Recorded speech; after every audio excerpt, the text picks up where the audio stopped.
¿Alguna vez has sentido que un lugar entero respira a tu lado, aunque debería estar muerto desde hace años?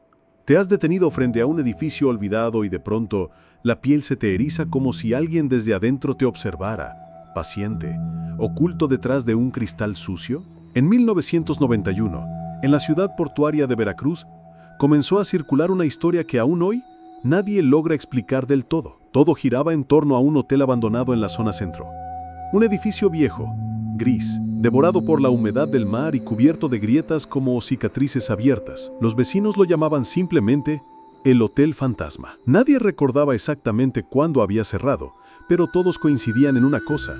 Desde su clausura, el lugar parecía seguir vivo. Algunos afirmaban haber escuchado risas apagadas en plena madrugada, como si los pasillos del hotel siguieran llenos de turistas invisibles. Otros decían que veían luces encendiéndose en cuartos del tercer piso, aunque el suministro eléctrico había sido cortado hacía más de una década, y había quienes juraban haber visto figuras detrás de las cortinas podridas, siluetas quietas, esperando. El relato que marcó el inicio de todo ocurrió una noche húmeda de julio de 1991. Tres jóvenes universitarios, Marcos, Raúl y Esteban, decidieron entrar al edificio. Lo hicieron como un reto. Una de esas pruebas estúpidas que parecen inofensivas hasta que la realidad muestra su rostro. La entrada principal estaba sellada con cadenas oxidadas, pero un ventanal roto en la parte lateral les abrió paso. Al cruzar, un aire espeso y salado los envolvió. No era solo humedad. Olía a ropa guardada durante años, a madera mojada, a algo que recordaba vagamente la carne podrida. La recepción estaba intacta aunque cubierta de polvo. El mostrador de madera aún conservaba el libro de registros abierto, la tinta corrida, como si la última firma se hubiera estampado apenas unos días antes. Avanzaron con linternas, iluminando un espacio que parecía masticar la luz. Los espejos del lobby estaban cubiertos de manchas oscuras, como huellas de manos pegajosas, que alguien había dejado desde adentro del cristal. Y entonces, lo escucharon. Un timbre metálico, corto, agudo. El sonido provenía del viejo elevador. Ninguno de los tres había tocado nada. Y sin embargo, el panel se iluminó con un número rojo. 3. Algo o alguien estaba subiendo. Se miraron entre ellos, intentando reír para espantar la incomodidad, pero ninguno se atrevió a moverse. El ascensor chirrió, bajando lentamente y se detuvo en planta baja. Las puertas se abrieron con un gemido largo y oxidado, revelando un interior oscuro, vacío. Pero sobre el suelo había algo imposible de ignorar. Una huella fresca, húmeda, marcada en la suciedad. Era la huella de un zapato de tacón. A partir de ese instante todo se volvió distinto. El ambiente pareció cerrarse sobre ellos, como si el hotel hubiera despertado. Raúl, el más incrédulo, se acercó a tocar el panel del elevador y en ese instante escucharon un sonido que los heló. Pasos en el corredor del segundo piso. Claros, firmes, femeninos. Subieron corriendo por la escalera de emergencia sin pensarlo, buscando enfrentar lo que escuchaban. Pero al llegar, el corredor estaba vacío, interminable, con puertas alineadas a cada lado, ninguna abierta, ninguna forzada. Y sin embargo, las huellas estaban ahí, marcadas en el polvo. Un rastro de tacones que se perdía hacia el cuarto 207. El número estaba casi borrado, oxidado en la puerta metálica. El picaporte giró con facilidad como si hubiera estado esperando esa visita. Dentro, la habitación estaba cubierta de moho y telarañas, pero sobre la cama, todavía intacto, descansaba un vestido rojo. No era viejo, ni destruido. Parecía recién colocado. Los tres retrocedieron. Fue Esteban quien primero sintió que alguien los miraba desde dentro del espejo del cuarto. Un reflejo que no coincidía con ninguno de ellos. La silueta de una mujer alta, con el rostro oculto en sombras, y antes de que pudiera gritar, el espejo se agrietó con un estruendo, como si hubiera sido golpeado desde adentro. El hotel entero respondió al impacto. Las puertas de los otros cuartos comenzaron a golpearse solas, una tras otra, resonando por el pasillo. Los tres jóvenes huyeron, bajando las escaleras a toda prisa, con la sensación de que algo los perseguía. Cuando salieron al exterior, jadeando y empapados en sudor, juraron haber escuchado una carcajada suave, burlona, resonando detrás de ellos. A la mañana siguiente volvieron con la intención de demostrar que todo había sido producto de la sugestión, Pero el hotel ya no estaba igual. El ventanal por el que habían entrado había sido sellado con tablas nuevas, firmes, como si alguien supiera que habían estado allí. Y en la fachada principal, escrito con pintura roja, aparecía un mensaje que nadie había visto antes. No vuelvan. Ella no olvida. Ese fue solo el inicio. Lo que ocurrió después, los testimonios de vecinos, los misteriosos visitantes nocturnos y las desapariciones ligadas al hotel, se convertirían en una de las historias más oscuras de Veracruz. ¿Y lo peor? Nadie logró jamás identificar quién era ella. ¿Alguna vez te has detenido a pensar qué sucede con quienes juran haber visto algo imposible y luego desaparecen sin dejar huella? ¿Cómo se convierte un edificio en un agujero que traga a las personas? Después de la noche en que los 3 jóvenes escaparon del hotel, el rumor se extendió como fuego en Veracruz. La ciudad siempre había tenido sus historias de fantasmas: marineros que se ahogaron, barcos hundidos, conventos con monjas errantes. Pero lo del hotel era distinto. Tenía un nombre, una dirección precisa, un lugar al que cualquiera podía señalar con el dedo. Y eso lo hacía más real. A los pocos días, una mujer llamada Beatriz Jiménez desapareció. Tenía 34 años y trabajaba como recepcionista en un pequeño hostal cercano. Una amiga aseguró que la última vez que la vio fue en la banqueta frente al hotel abandonado, observando las ventanas con una expresión perdida, como si escuchara algo desde adentro. Su bolso apareció tirado en la acera, abierto, con todos sus documentos intactos, pero ella nunca volvió.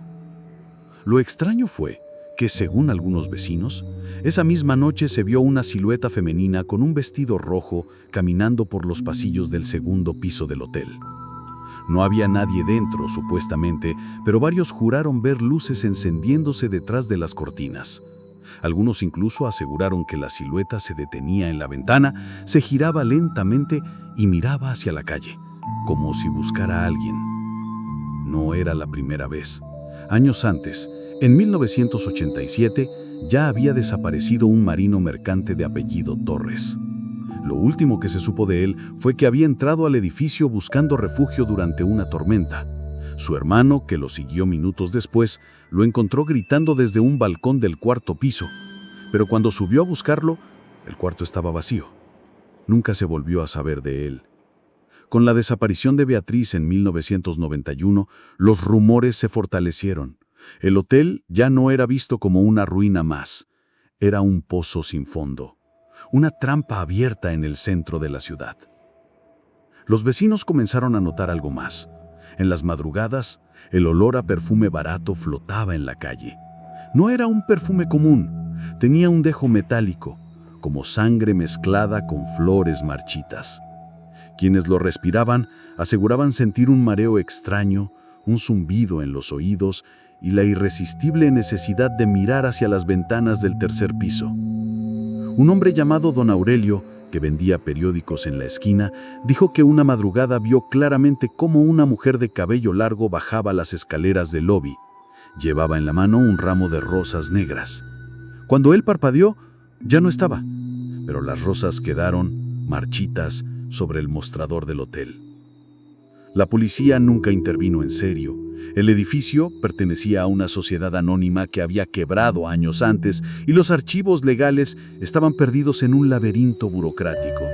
Nadie quería responsabilizarse. Así que el hotel quedó ahí, respirando en silencio, acumulando miradas y murmullos.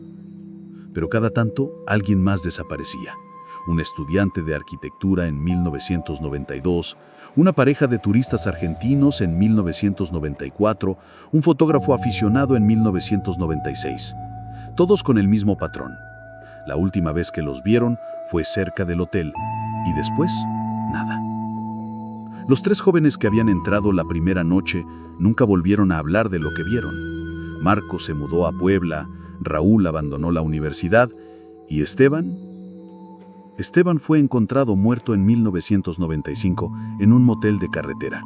Tenía el cuerpo cubierto de moretones y en la pared, escrita con sangre, había una frase: «Ella me encontró».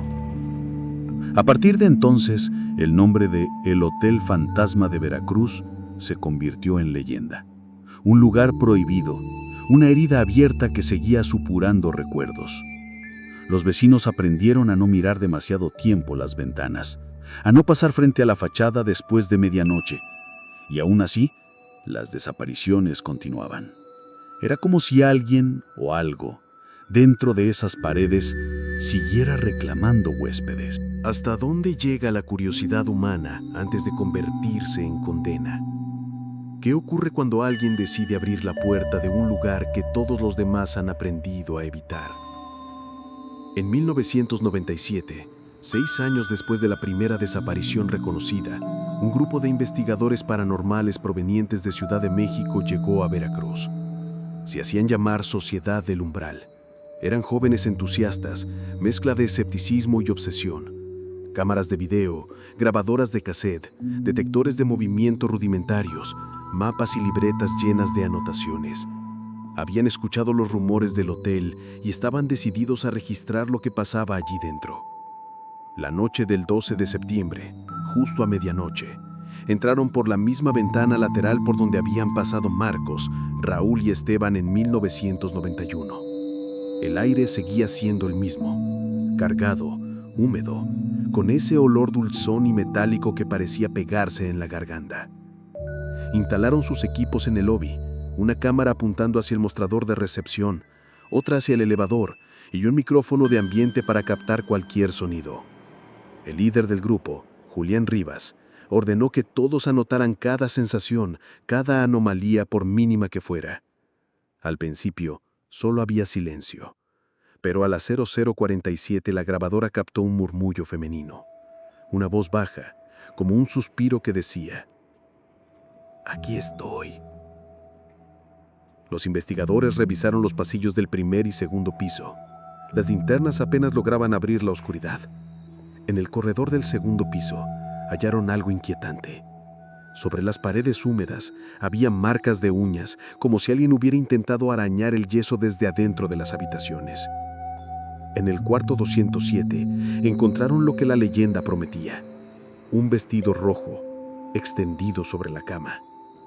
No era el mismo de 1991, al menos no podía serlo, porque estaba impecable, sin una sola mancha de polvo. Parecía recién colocado. Uno de los investigadores, Clara Méndez, se acercó a tocar la tela. Estaba fría, húmeda, y por un segundo juró sentir que palpitaba, como si respirara. A las 01:12 ocurrió lo que después quedó registrado en las cintas. La cámara enfocando el lobby captó cómo el elevador, inservible desde hacía décadas, bajó desde el tercer piso hasta planta baja. Las puertas se abrieron con violencia y dentro no había nadie. Pero la cámara registró otra cosa: una figura femenina reflejada en los espejos del elevador. No estaba allí, no físicamente, solo existía en el reflejo. La mujer tenía el rostro velado por el cabello, los brazos rígidos a los lados y el vestido rojo ondulando como si estuviera bajo el agua.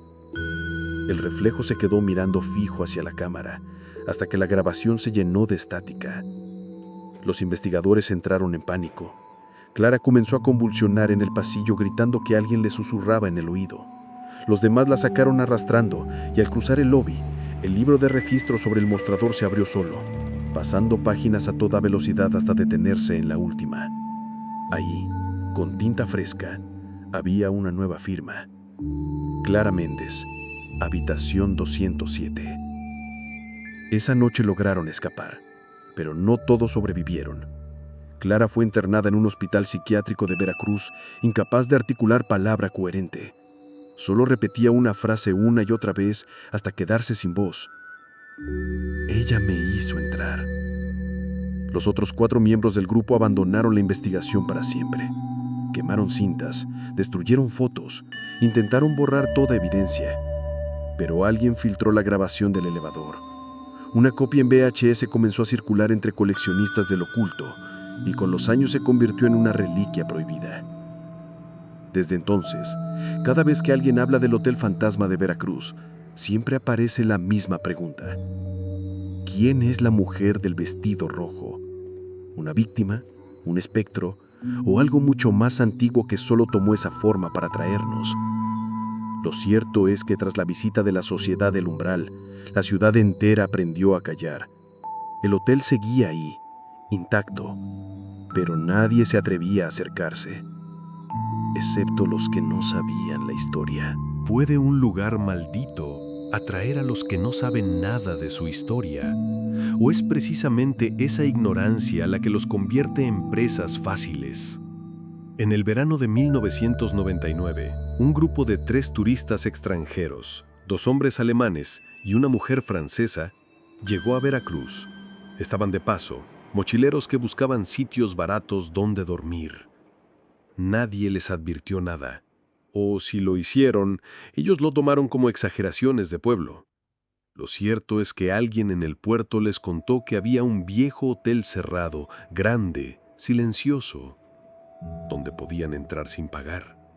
Y así lo hicieron.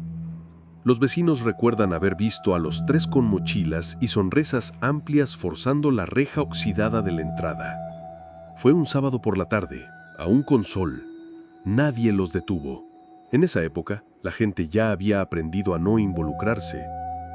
Quien entraba al hotel lo hacía bajo su propio riesgo, y los demás se limitaban a bajar la mirada. Esa misma noche, algunos aseguraron ver luces encendiéndose en el 3er piso. No era la primera vez que ocurría, pero sí la más inquietante. Esta vez se escuchaba música. Una melodía antigua, como de piano desafinado, acompañada por carcajadas femeninas. A la mañana siguiente, las mochilas de los turistas aparecieron en la acera, perfectamente alineadas con sus pasaportes adentro.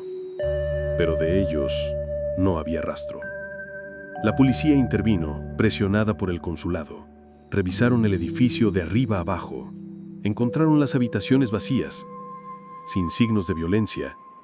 Solo en el cuarto 207 había algo fuera de lugar.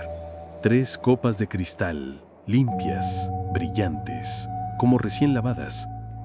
En el fondo de cada copa había un rastro de líquido oscuro, viscoso. El análisis nunca reveló qué era. No era vino, ni sangre, ni ninguna sustancia común. Los vecinos recuerdan que después de esa desaparición, el hotel cambió. Ya no era solo un edificio silencioso, ahora parecía burlarse de quienes lo miraban demasiado tiempo. Ventanas que se abrían solas, cortinas que se agitaban cuando no había viento, sombras que parecían moverse detrás de los vidrios. Hubo incluso un testigo, un niño de apenas 9 años que aseguró haber visto a los 3 turistas en un balcón. Estaban inmóviles, mirando hacia la calle. La mujer sonreía, pero sus ojos eran completamente negros. Los 2 hombres tenían la piel ceniza, como estatuas de cera. El niño juró que cuando los llamó, los 3 levantaron la mano al mismo tiempo para saludarlo, pero al parpadear, ya no había nadie. La noticia corrió por los periódicos locales, aunque rápidamente fue silenciada. El caso se cerró como desaparición sin explicación suficiente. El consulado alemán y el francés retiraron las quejas y nadie volvió a mencionar el asunto. Pero para los habitantes de Veracruz, esa fue la confirmación de algo que ya sabían. El hotel no solo retenía a quienes se atrevían a entrar, también los transformaba. Desde entonces, algunos comenzaron a llamarlo la Casa de los Huéspedes Eternos, porque, según los rumores, quienes desaparecían ahí dentro nunca se iban. Permanecían atrapados, convertidos en sombras que se mostraban de vez en cuando en las ventanas, como marionetas de una voluntad invisible. Y entre todos ellos, siempre estaba ella, la mujer del vestido rojo, sonriente, moviéndose por los pasillos como una anfitriona fiel, esperando al siguiente visitante. ¿Qué impulsa a un hombre a hurgar en un secreto que todos prefieren olvidar? ¿Es la búsqueda de la verdad o la atracción inevitable hacia lo prohibido? En el año 2000, un periodista local llamado Ricardo Salgado decidió investigar el misterio del hotel. Trabajaba para un diario de Veracruz y había seguido de cerca el caso de los 3 turistas extranjeros. Su instinto le decía que había algo más que simples desapariciones, algo enterrado en la historia misma del edificio. Ricardo era meticuloso. Pasó semanas en archivos municipales, revisando documentos polvorientos, escrituras olvidadas, notas de periódicos de los años 50 y 60. Lo que encontró lo dejó helado. El hotel había sido inaugurado en 1958 bajo el nombre de Hotel Imperial Veracruz. En su época, fue símbolo de lujo, con salones de baile, orquesta en vivo y un restaurante que atraía a turistas de todo el país. Pero a mediados de los 70 comenzó a decaer, y en 1976 ocurrió la primera tragedia oficial. Una mujer, huésped frecuente, apareció muerta en la habitación 207. El acta de defunción hablaba de suicidio por envenenamiento. Su nombre, Elena Robles. Ricardo siguió tirando del hilo. Entrevistó a antiguos empleados, a camareros ya retirados, a músicos que habían tocado en el bar del hotel. Todos recordaban a Elena, alta, elegante, siempre vestida de rojo con una risa encantadora que llenaba el salón. Pero también recordaban sus noches solitarias en el piano, tocando melodías tristes cuando el bar cerraba. Un camarero confesó algo más. Elena mantenía una relación clandestina con el dueño del hotel. Una historia marcada por celos, discusiones y rumores de violencia. La versión más oscura dice que ella nunca se suicidó, fue envenenada. El dueño desapareció meses después, dejando el hotel a la deriva. El lugar cayó en quiebra y poco a poco fue abandonado. Ricardo conectó las piezas. ¿Era Elena la mujer del vestido rojo? ¿Era ella la que seguía apareciendo en los pasillos invitando a los visitantes a entrar en su reino de sombras? Decidido a comprobarlo, entró al hotel con su grabadora y una cámara fotográfica. Fue un 15 de agosto, casi a medianoche. Los vecinos lo vieron cruzar la reja y aunque quisieron detenerlo, no se atrevieron a hablar. El periodista dejó su primera nota de voz en el lobby. Estoy dentro. El lugar huele a humedad, pero también a perfume. Es un olor fuerte, dulzón, extraño. Caminó hasta el segundo piso siguiendo las marcas de humedad en las paredes. Al llegar al cuarto 207, la puerta estaba entreabierta, como si lo esperara. Ricardo entró y en el centro de la habitación encontró lo imposible. El piano del antiguo bar, intacto, cubierto por una fina capa de polvo. La tapa estaba abierta y una sola tecla estaba hundida, sosteniendo una nota grave que vibraba en el aire. Nadie tocaba el piano, pero la música estaba allí, viva, como si alguien invisible lo accionara. Ricardo encendió la cámara y en el lente apareció algo que sus ojos no podían ver. Una figura femenina, alta, con un vestido rojo brillante. Caminaba lentamente hacia él, aunque la habitación estaba vacía. La grabadora captó su voz, clara, fría. No busques lo que no puedes soportar. Minutos después, la cinta se corta abruptamente. A la mañana siguiente, el equipo de limpieza del ayuntamiento encontró la cámara en la banqueta frente al hotel. La grabadora también estaba allí, junto a la libreta de notas, pero de Ricardo Salgado no había rastro. En la última página de la libreta había escrito una frase temblorosa, como hecha con prisa. Ella sonríe cuando escribo su nombre. Desde entonces, cada vez que alguien osa hablar demasiado de Elena Robles, el aire se vuelve pesado en Veracruz, como si el hotel no tolerara que su historia saliera a la luz.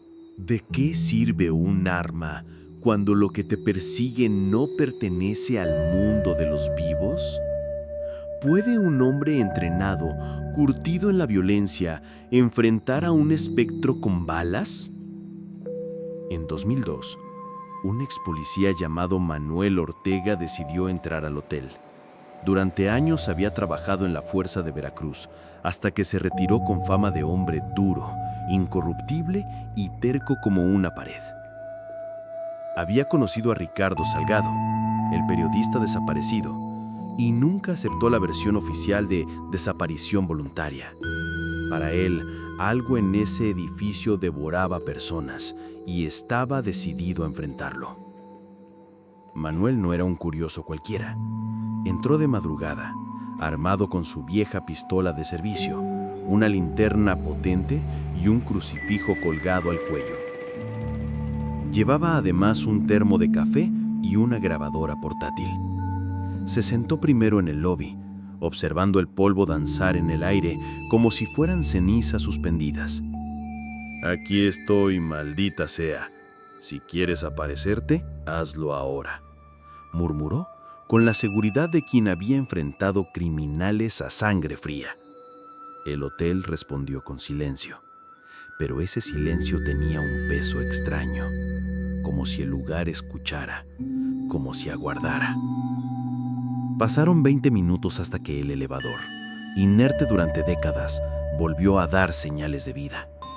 Un chirrido metálico bajó desde lo alto y el número rojo en el panel se encendió. 2. Manuel levantó el arma, apuntando fijo. Las puertas se abrieron y aunque el ascensor estaba vacío, el aire que salió de él estaba helado, cargado de un perfume sofocante. No era ilusión. Alguien había estado ahí. El ex policía respiró hondo y decidió subir por las escaleras. El segundo piso lo recibió con un pasillo interminable, las paredes cubiertas de moho y las puertas cerradas como tumbas alineadas. En el suelo había huellas de tacones, húmedas, como recién marcadas.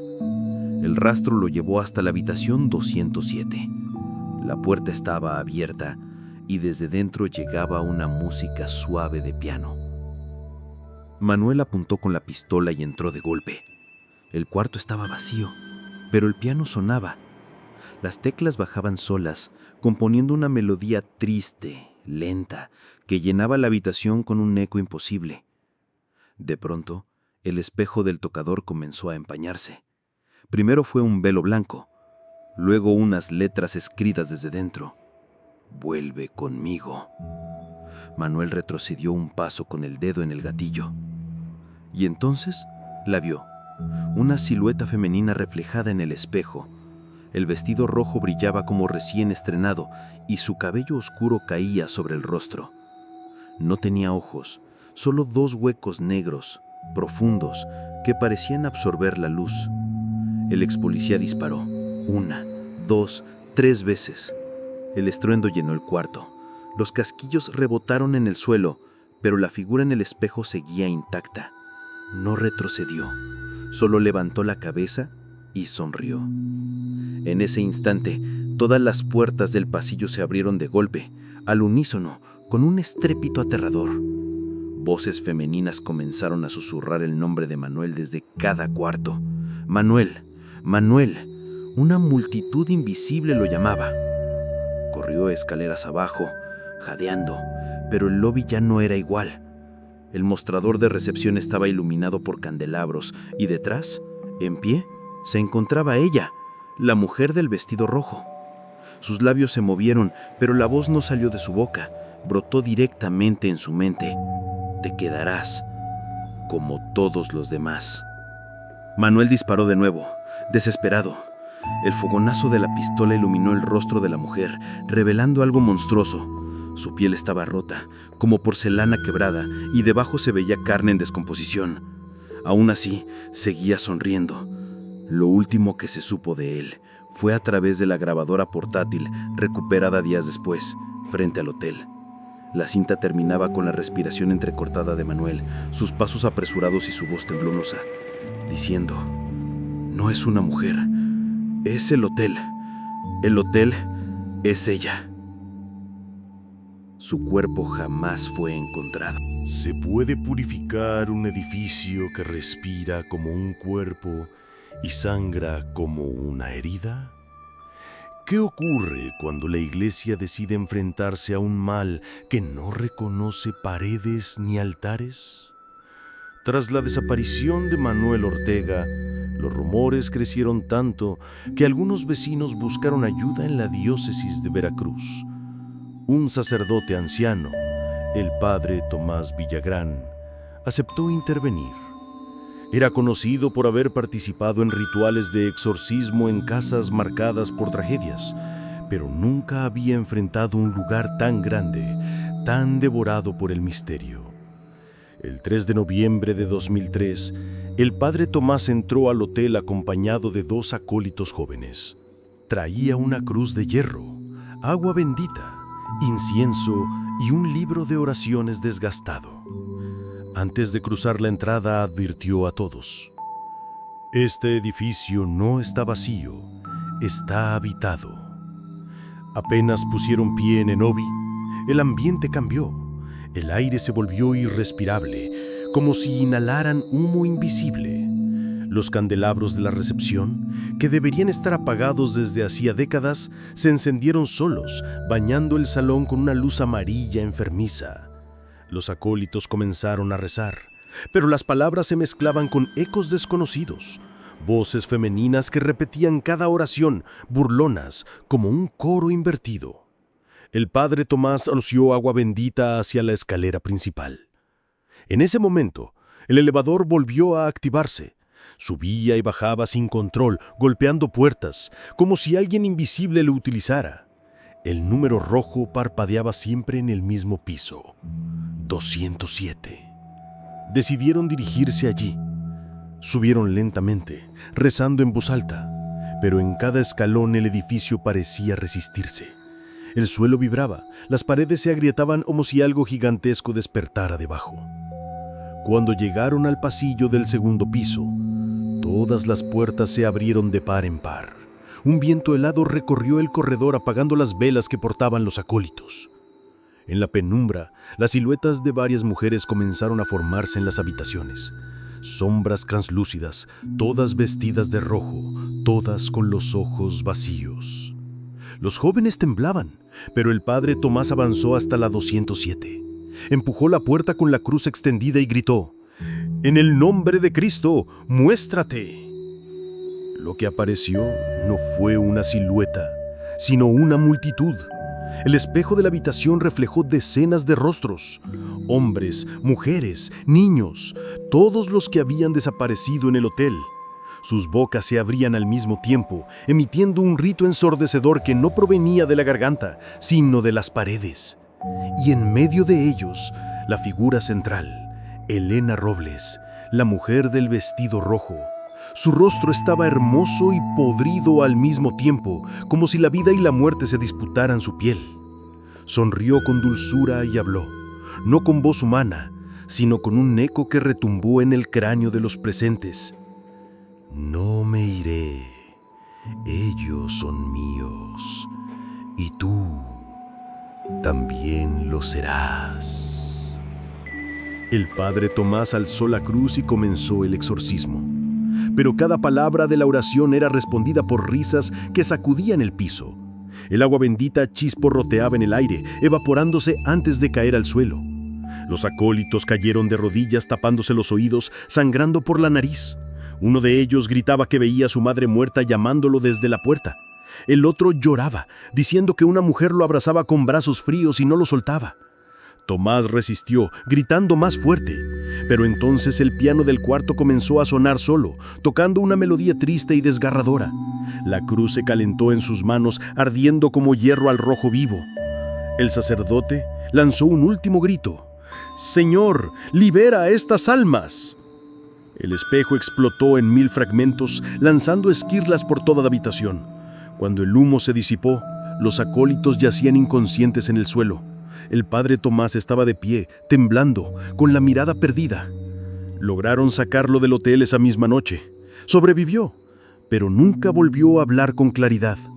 Murmuraba frases sin sentido. entre ellas una que repetía una y otra vez: el hotel es una iglesia, pero su Dios es ella. Desde entonces, ningún otro sacerdote aceptó volver a poner pie en aquel lugar. ¿Se puede destruir un edificio que parece tener voluntad propia? ¿Qué pasa cuando el gobierno intenta borrar de la tierra un lugar maldito y descubre que ese lugar se defiende? En 2005, después de años de rumores, desapariciones y quejas vecinales, las autoridades de Veracruz anunciaron un proyecto: demoler el viejo Hotel Imperial, conocido ya por todos como el Hotel Fantasma. La justificación oficial era clara: peligro de derrumbe, riesgo sanitario, foco de delincuencia. Pero detrás de los comunicados había otra verdad: el miedo creciente a lo que ocurría dentro. Las obras comenzaron un lunes a primera hora.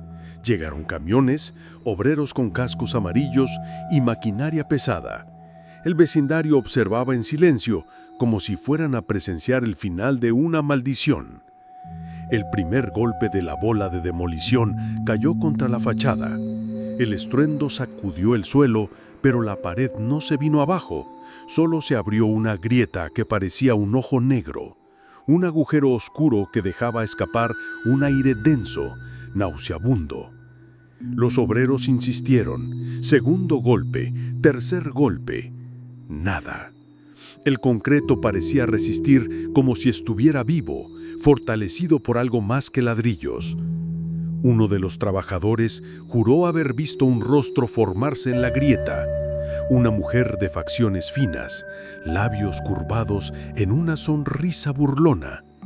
Cuando lo contó, sus compañeros rieron nerviosos, pero él no volvió al día siguiente. El cuarto intento fue con sierras eléctricas para cortar vigas. Apenas se encendieron las máquinas, un chillido ensordecedor estalló desde dentro del hotel. No era un sonido metálico, sino un grito humano, múltiple, como si decenas de gargantas gritaran al mismo tiempo. Los obreros dejaron caer las herramientas y huyeron. Los vecinos dijeron que ese día, por las ventanas se vieron sombras moviéndose de cuarto en cuarto, como huéspedes corriendo en medio de un incendio invisible. El gobierno, presionado, ordenó continuar. Trajeron explosivos controlados para un derrumbe total. Se colocaron cargas en la estructura principal, listas para detonar al amanecer. Pero cuando se encendió el sistema, los detonadores fallaron uno tras otro. Los técnicos comprobaron los cables, reemplazaron piezas. Nada. El mecanismo se apagaba como si una mano invisible cortara la corriente. Uno de los ingenieros, harto, intentó encenderlo manualmente. En ese instante, sufrió un paro cardíaco y cayó muerto frente al hotel. Tenía apenas 45 años y ningún historial médico. El proyecto fue cancelado de inmediato. Oficialmente se habló de problemas técnicos y riesgo para la seguridad de los trabajadores. Pero todos en Veracruz sabían la verdad. El hotel no quería ser demolido. A partir de ese día, las autoridades lo declararon propiedad intocable. Nadie volvió a hablar de derribarlo. El edificio quedó sellado, rodeado de cinta amarilla y advertencias, como si fuera un crimen perpetuo congelado en el tiempo. Sin embargo, los vecinos aseguran que desde ese intento fallido, las manifestaciones se intensificaron. El piano sonaba más seguido en las madrugadas, las luces de los pasillos se encendían con mayor frecuencia y las risas femeninas se escuchaban incluso en la calle. Era como si el hotel hubiera ganado una batalla y ahora celebrara con sus huéspedes invisibles. ¿Qué mueve a la juventud a desafiar lo prohibido? ¿Es valentía o simple arrogancia? En 2007, 2 años después del fallido intento de demolición, un grupo de 5 jóvenes universitarios decidió entrar al hotel. Lo hacían por diversión, por demostrar que todas las historias eran solo exageraciones de ancianos. Eran estudiantes de arquitectura y sociología, convencidos de que todo tenía una explicación racional, acústica, humedad o sugestión colectiva. Se colaron de madrugada, saltando la cinta amarilla que aún rodeaba el edificio. Llevaban cámaras digitales, celulares, cerveza y una linterna cada uno. Rieron al ver la fachada agrietada, como si se enfrentaran a un monstruo de papel. «Hoy demostramos que este lugar es puro cuento», dijo uno de ellos, grabando con su cámara. El lobby los recibió con ese aire enmohecido, más pesado que nunca. El polvo flotaba como humo y las huellas en el suelo parecían frescas, como si alguien hubiera cruzado minutos antes.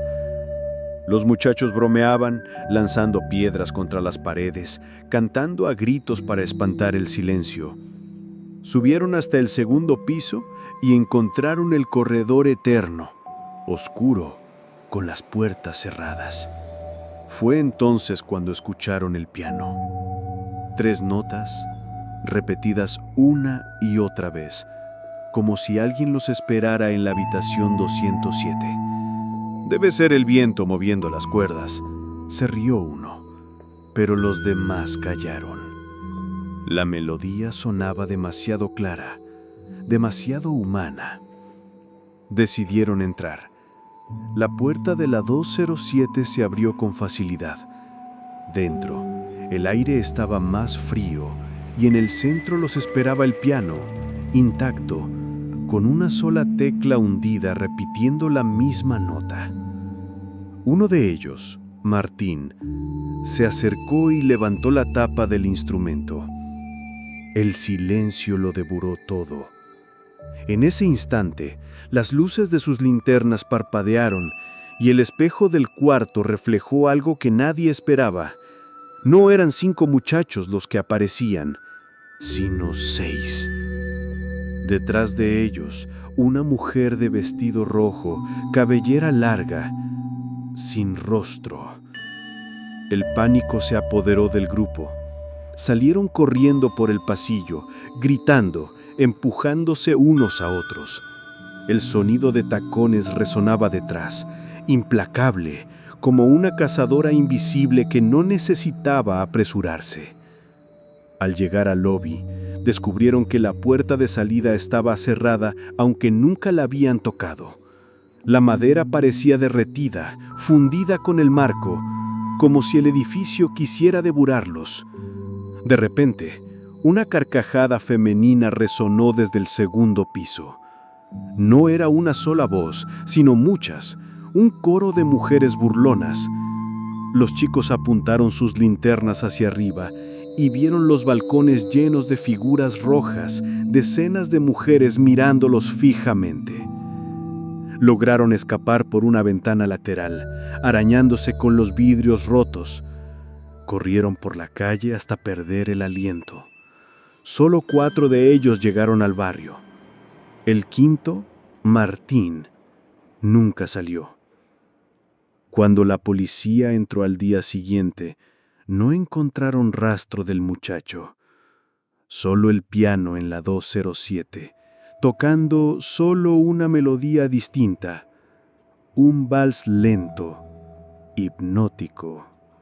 Sobre el teclado descansaba un zapato deportivo perfectamente limpio que pertenecía a Martín. Los 4 sobrevivientes nunca volvieron a ser los mismos.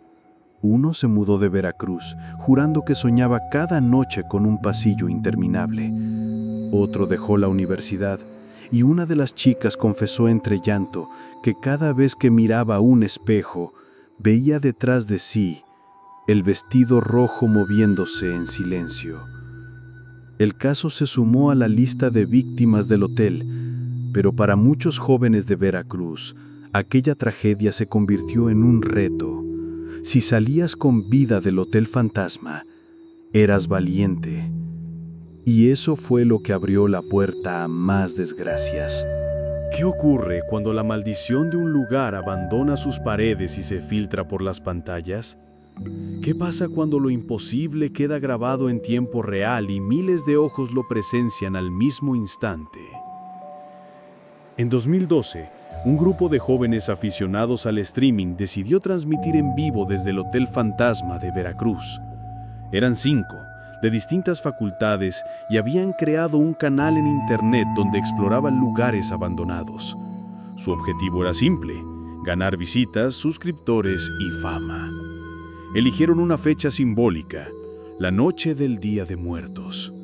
Se anunciaron durante semanas prometiendo entrar a la famosa habitación 207 y mostrar que no había nada sobrenatural, solo paredes carcomidas. Miles de personas esperaban conectadas cuando poco después de las 11 de la noche, la transmisión comenzó. Las cámaras mostraban el recorrido desde la entrada.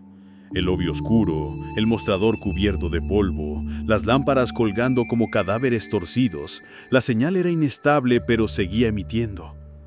Los comentarios en el chat se disparaban, mezclando bromas, advertencias y burlas. El grupo subió hasta el segundo piso. Todo iba según lo planeado hasta que llegaron al pasillo de la 207. La puerta estaba abierta. Dentro, como siempre, el piano. Uno de los chicos se acercó y tocó una tecla.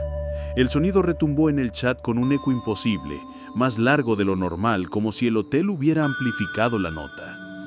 Miles de espectadores comenzaron a escribir: "No están solos". Entonces la cámara enfocó al espejo y allí apareció la figura. Una mujer de vestido rojo, quieta, mirando directo al lente. Lo perturbador fue que los jóvenes frente al espejo no la veían. Sonreían nerviosos, bromeando, mientras detrás de ellos el chat explotaba con mensajes de terror. "Atrás de ustedes, está sonriendo, no miren el espejo".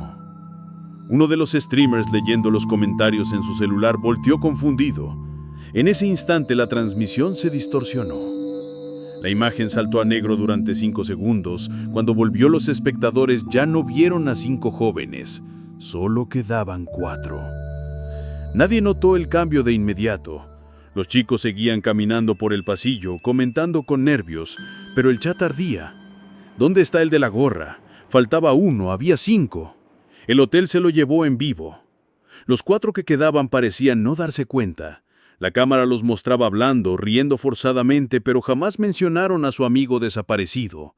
Era como si nunca hubiera existido. Minutos después, la transmisión terminó abruptamente. La pantalla quedó en negro y el canal no volvió a emitir. Al día siguiente, la noticia se regó como pólvora. Cientos de usuarios guardaron capturas de la transmisión, señalando el momento exacto en el que el joven de la gorra desaparecía del encuadre. No había corte, no había truco visible. Estaba ahí, y luego no. Los familiares denunciaron la desaparición, pero la policía nunca encontró a nadie dentro del hotel. Solo la cámara rota, aún encendida, transmitiendo un zumbido bajo que algunos aseguraban era una risa femenina. Desde esa noche, el Hotel Fantasma ya no fue solo una leyenda local. Se convirtió en fenómeno de Internet. Miles de personas en México y Latinoamérica conocieron la historia, vieron las imágenes y juraron haber escuchado en la transmisión una voz susurrando entre la estática: "Uno más, bienvenido". ¿Y si lo que parecía solo un mito local resultara ser un portal hacia algo mucho más antiguo? ¿Qué ocurre cuando la televisión decide llevar sus cámaras al corazón de la maldición? En 2015, un programa de investigación sobrenatural de alcance nacional llegó a Veracruz. El canal promocionó el episodio como El Caso Definitivo, el Hotel Fantasma.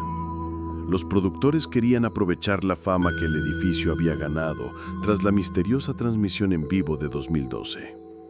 Prometían un especial de 2 horas, con cámaras de alta definición, sensores de movimiento y un equipo de cazadores de mitos, listos para enfrentar lo que muchos creían puro folclore urbano. El equipo instaló más de 10 cámaras en puntos clave: el lobby, las escaleras, el pasillo del segundo piso y, por supuesto, la habitación 207. A las 11 de la noche comenzó la grabación. Todo parecía controlado.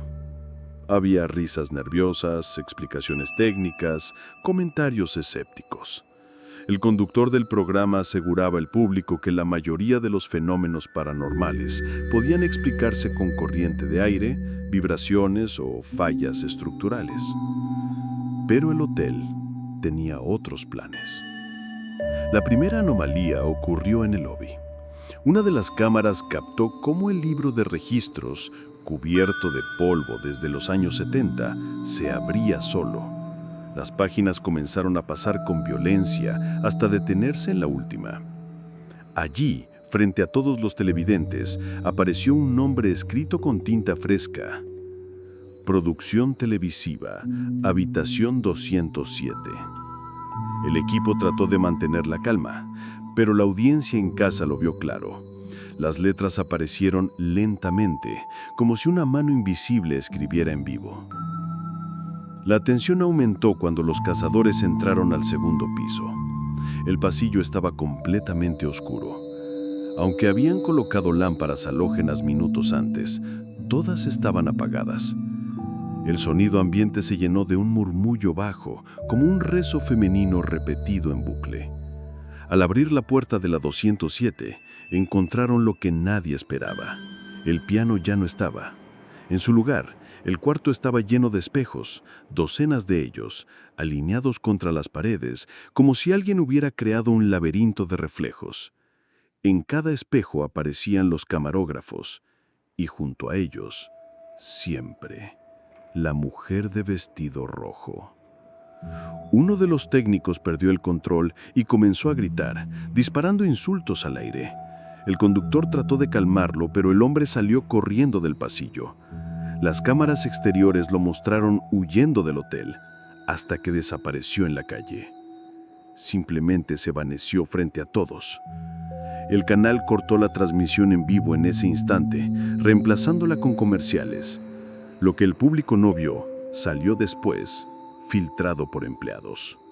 Los micrófonos continuaron grabando durante varios minutos. Lo que se escucha es aterrador. Un coro de voces femeninas, decenas, riendo y repitiendo la misma frase. Somos más antiguas que este lugar. El material nunca se transmitió oficialmente. El canal declaró que había ocurrido un accidente técnico y canceló toda mención del episodio.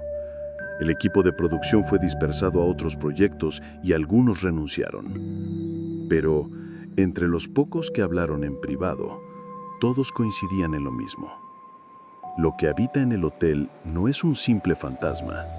Es algo más antiguo, algo que encontró en Elena Robles un rostro para manifestarse. Algo que se alimenta de cada mirada, de cada cámara, de cada voz que pronuncia su nombre. ¿Y si el Hotel Fantasma no fuera un caso aislado? ¿Y si existieran otros lugares en el mundo con la misma herida abierta, con la misma hambre invisible? En 2017, un investigador del oculto llegó desde España para estudiar el edificio. Se llamaba Julián Andreu, escritor y conferencista sobre casas vivas, lugares donde, según él, la arquitectura misma se convierte en una entidad consciente. Había documentado mansiones en Galicia, monasterios abandonados en Cataluña y hasta un hospital en Toledo, donde los pasillos parecían moverse por voluntad propia. Cuando supo del Hotel Fantasma de Veracruz, lo describió como el eslabón perdido, el ejemplo más claro de su teoría. Andreu llegó con un pequeño equipo de grabación y una libreta donde apuntaba cada detalle. Antes de entrar, se entrevistó con vecinos y sobrevivientes. Uno de ellos, un joven del grupo que escapó en 2007, le confesó entre lágrimas: no se aparece, te absorbe y después olvidas que alguien más estuvo contigo. Julián notó esa frase como clave. El hotel no solo mataba, también borraba. Entró al edificio un 21 de junio, día del solsticio. Decía que las fechas liminales intensificaban las fuerzas invisibles. Sus notas, recuperadas más tarde, describen los primeros minutos con precisión obsesiva. El aire vibra. No es humedad común, es presión. Cada ladrillo parece respirar. No estoy caminando dentro de un edificio, estoy caminando dentro de un cuerpo.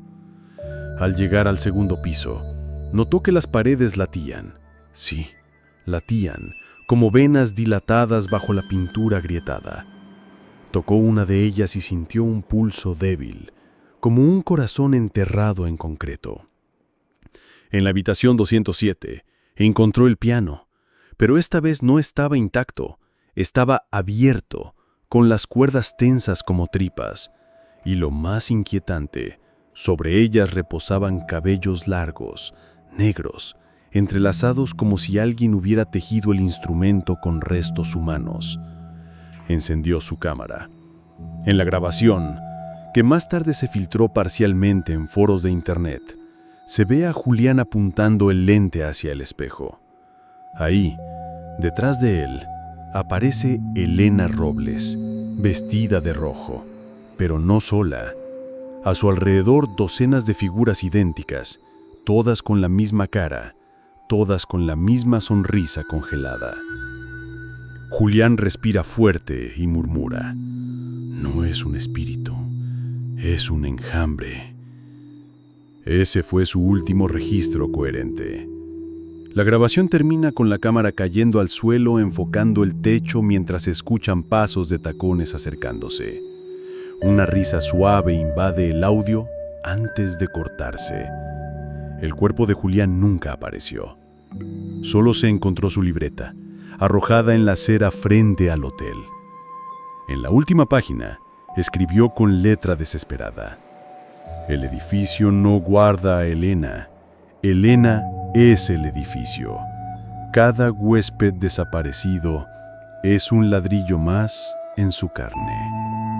Tras su desaparición, en España, comenzaron a circular rumores que Julián había descubierto conexiones entre el Hotel Fantasma de Veracruz y otros lugares malditos en el mundo, como si fueran nodos de una red oscura, templos invisibles de algo mucho más grande. Pero nadie logró probarlo, y el hotel siguió ahí, intacto, respirando. ¿Puedes vigilar un lugar que te vigila a ti? ¿Qué ocurre cuando la oscuridad no necesita ladrones para volverse peligrosa, sino solo un hombre solitario que se atreva a permanecer demasiado tiempo dentro? En 2019, las autoridades municipales contrataron a un guardia nocturno para custodiar el hotel. El objetivo era simple: evitar que jóvenes curiosos, turistas o vagabundos siguieran entrando. El elegido fue don Evaristo Hernández, un exmilitar jubilado, hombre duro, acostumbrado a largas guardias en silencio. Creía que todo lo que se decía sobre el hotel eran cuentos para asustar niños. Durante las primeras noches llevó consigo un termo de café, un radio viejo y una linterna. Se instalaba en el lobby y hacía rondas cada hora. Pero poco a poco el edificio comenzó a responder. En su diario personal, encontrado después, describió la primera anomalía. 2:37 AM. Escuché pasos en el segundo piso. Revisé con linterna, pero no había nadie. Pero las huellas en el polvo eran frescas. Tacones, como si una mujer hubiera pasado segundos antes. La segunda anomalía fue peor. 3:15 AM. El piano sonó. Una sola nota, larga, como un lamento. Cuando llegué al cuarto 207 estaba vacío, pero la tapa del piano estaba caliente, como si alguien hubiera tocado hacía un instante. Don Evaristo comenzó a escribir cada noche, obsesionado. Sus notas mostraban un patrón. A partir de las 2 de la madrugada siempre escuchaba las mismas frases, murmuradas desde distintos rincones. «Ven conmigo. No duermas, huésped. Te guardo un lugar». El exmilitar trataba de resistir, pero el diario revela cómo su mente se quebraba lentamente. Escribía que los espejos del lobby le devolvían reflejos que no eran suyos, que a veces veía su rostro envejecido, muerto, con la boca cocida. En la penúltima entrada escribió con letra temblorosa: «He visto a los otros guardias. No existen en los registros, pero están aquí. Caminan en fila, con uniforme como el mío, todos con los ojos en blanco. Me miran y sonríen. Saben que pronto me uniré». La última anotación es apenas un garabato, una frase repetida hasta llenar la página: «Yo también soy huésped». Cuando los superiores fueron a buscarlo una mañana, no lo encontraron. El termo, la linterna y el radio estaban sobre el mostrador. El diario estaba abierto en la última página. Al revisar las cámaras de seguridad que habían instalado en la entrada, vieron algo perturbador. A las 4:12 de la madrugada, Evaristo salió del lobby caminando tranquilo, pero detrás de él, reflejada en los vidrios de la puerta, se veía claramente a una mujer de vestido rojo, sujetándole la mano como si lo guiara. Nadie volvió a contratar guardias para ese lugar. ¿Y si el mal del hotel no comenzó con Elena Robles, ni con los huéspedes desaparecidos? ¿Y si las raíces de la maldición fueran mucho más antiguas, enterradas bajo el suelo mismo? En 2021, un grupo de estudiantes de historia de la Universidad Veracruzana comenzó un proyecto de archivo sobre la evolución urbana de la ciudad. Entre planos, escrituras y documentos coloniales, encontraron algo inquietante. El terreno donde se levantaba el hotel no siempre había sido un espacio comercial. En un mapa de 1694, figuraba como Campo Santo de los Desconocidos. Era un cementerio destinado a los cuerpos sin nombre, marineros muertos en alta mar, esclavos que no recibían sepultura oficial, víctimas de epidemias. Nadie los lloraba, nadie rezaba por ellos. Eran enterrados en fosas comunes, olvidados bajo tierra. Los estudiantes compararon planos posteriores. En 1860 ya no figuraba como cementerio, sino como solar baldío. Se había cubierto de tierra nueva, ocultando los restos. Y en 1956, 2 siglos y medio después, se autorizó la construcción del Hotel Imperial Veracruz sobre esos huesos. Cuando los jóvenes descubrieron la conexión, sintieron un escalofrío. ¿Era posible que el edificio fuera una herencia de los muertos sin nombre? ¿Un altar involuntario levantado sobre sus tumbas? Decidieron excavar en secreto una pequeña zona junto a la fachada, donde el muro estaba derrumbado. A apenas medio metro de profundidad, encontraron huesos humanos, fragmentos de costillas, vértebras, un cráneo quebrado. Entre ellos había rosarios oxidados, clavos y una medalla de plata con la inscripción: «No volverán a levantarse». Era una maldición, no una bendición. Uno de los estudiantes, Alicia Romero, relató después que desde el día de la excavación comenzó a soñar con el hotel. En sus sueños veía a decenas de cuerpos emergiendo del suelo de los pasillos, arrastrándose sin ojos ni lengua, buscando tocarla. Siempre la misma mujer, vestida de rojo, los guiaba como pastora de muertos. Los demás también empezaron a experimentar fenómenos. Voces que los llamaban por su nombre al pasar frente al edificio. Espejos empañados en sus casas con la palabra «huésped». Y la sensación constante de ser observados. El grupo quiso denunciar el hallazgo a las autoridades, pero nunca lo hicieron. Uno por uno fueron abandonando el proyecto. Primero porque empezaron a enfermar sin razón. Luego porque empezaron a tener lagunas de memoria. El más afectado, un joven llamado Ignacio, desapareció en noviembre de 2021. Lo último que se supo de él es que alguien lo vio caminando hacia el hotel a medianoche, como en trance. Nunca salió. Los documentos hallados confirmaban lo que muchos sospechaban. El hotel no solo era un edificio embrujado, era una herida colonial abierta, un cementerio convertido en salón de baile, en habitaciones de lujo, en prisión de almas. ¿Y si los muertos habían sido olvidados? El hotel se había encargado de darles voz. ¿Qué ocurre cuando el mundo entero se detiene y los lugares malditos quedan en silencio? ¿Se apagan sus voces o se hacen más fuertes en la soledad? En 2020, durante los meses más duros de la pandemia, el centro de Veracruz quedó vacío. Calles desiertas, comercios cerrados, templos abandonados. Y en medio de ese silencio, el Hotel Fantasma permanecía intacto, como un centinela de otro tiempo. Fue entonces cuando 3 jóvenes, aprovechando el toque de queda y la ausencia de patrullas, decidieron entrar. Querían grabar un documental amateur sobre la ciudad muerta, y por supuesto, el hotel era la pieza central. Entraron con mascarillas, linternas y un par de celulares con cámara. El aire estaba más espeso que nunca, como si el encierro mundial hubiera alimentado al edificio. Apenas cruzaron la entrada, las linternas comenzaron a parpadear. La grabación, recuperada más tarde desde una de las nubes personales de los chicos, muestra al grupo explorando el lobby vacío. Se escuchan sus risas nerviosas hasta que una voz femenina, clara, susurra desde la recepción: «Bienvenidos de nuevo». Ninguno de los 3 respondió, pero el celular captó la frase con nitidez, como si alguien hubiera hablado directamente al micrófono.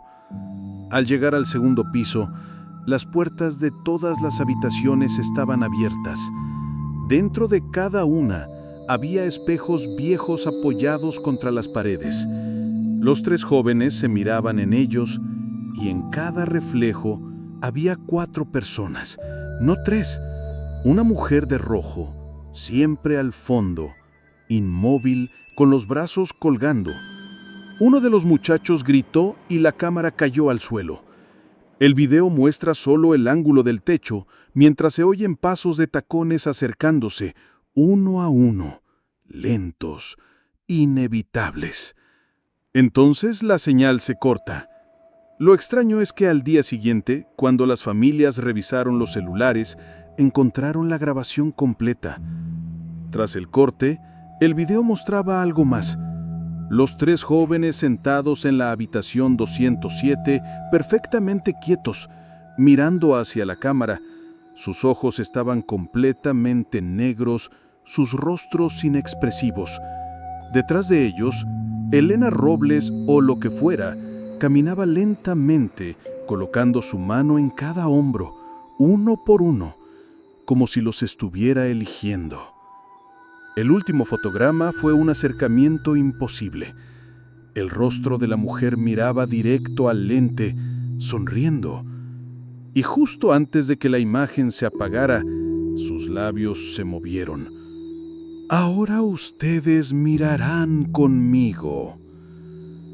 Ninguno de los 3 regresó a casa. El hotel quedó sellado otra vez, pero la grabación circuló en foros oscuros de Internet, aumentando la fama de la maldición. Hoy, más de 30 años después de la primera incursión de Marcos, Raúl y Esteban, en 1991, el Hotel Fantasma sigue ahí, devorando vidas, borrando nombres, alimentándose de los que lo desafían.